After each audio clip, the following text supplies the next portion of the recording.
o artigo 60 da Lei Orgânica e o artigo 88 do Regimento Interno, convido o senhor José Pascoal D'Ambrosa a apresentar seu diploma eleitoral e sua declaração de bem como a prestar o compromisso da tribuna.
Prometo cumprir a lei orgânica do município de Caxias do Sul, defender a autonomia municipal e exercer com honra, lealdade e dedicação o mandato que me foi conferido pelo povo.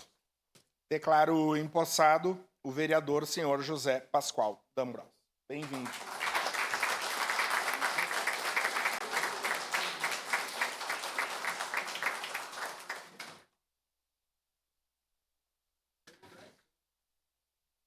Com a anuência dos líderes, essa sessão ordinária abre espaço de 5 minutos para a manifestação de representante